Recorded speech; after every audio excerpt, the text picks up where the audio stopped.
Hi, Mark Rogerson here.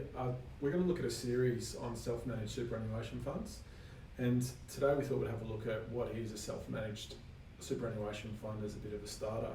So a self-managed superannuation fund, which is a bit of a mouthful, but also known as an SMSF or a DIY super fund, and they imply just that you can manage them yourselves, you can manage the super yourself.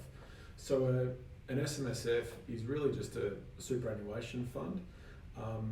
It operates in much the same ways as the bigger retail or industry funds do, but it's one where the members of the fund are also the trustees, and they're the ones making the decisions on their own behalf in their best interest for their retirement savings. Other members, who are also the trustees, have the responsibility for complying with the relevant superannuation legislation, for lodging tax returns, and also making sure the other fund has an audit done, and in general terms complying with the relevant legislation.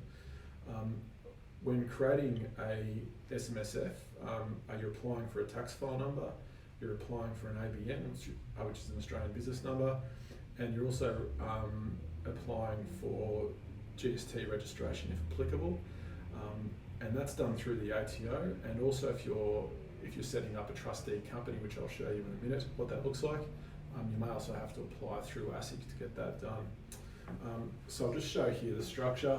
So in most cases, the best practice is to have a trustee company.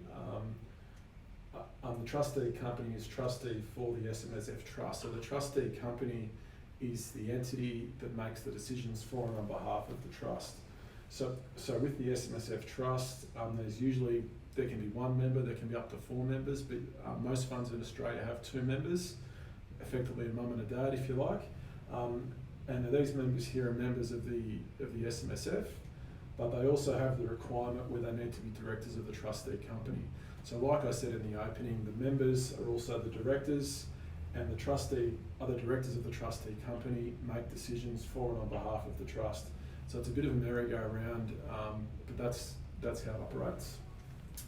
And as I said at the start, this whole entity, if you like, so the trustee company and the SMSF trust, applies for a TFN, an ABN, GST if applicable, and other such registrations.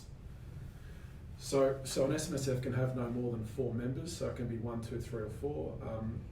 The purpose of the SMSF, which is enshrined in legislation, is what's called the sole purpose test. So that is that the trustees have the sole purpose of providing for the member's retirement, or in the event of premature death, then for the dependents of the member on their death. So the trustees of the self-managed super fund need to ensure that all their decisions, etc., are for that, or meeting that sole purpose test, which, like I said, is enshrined in legislation. So just some general information: there's around 600,000 SMSFs in Australia, with about 1.1 million members. So that sort of talks to that roughly. There's roughly 2 members per fund, and the total funds that SMSFs represent of the superannuation pool is about 1/3. So they're quite a sizable portion of the total super pool. Hope you enjoyed this. There's lots more in this series. Look forward to seeing you again. Thank you.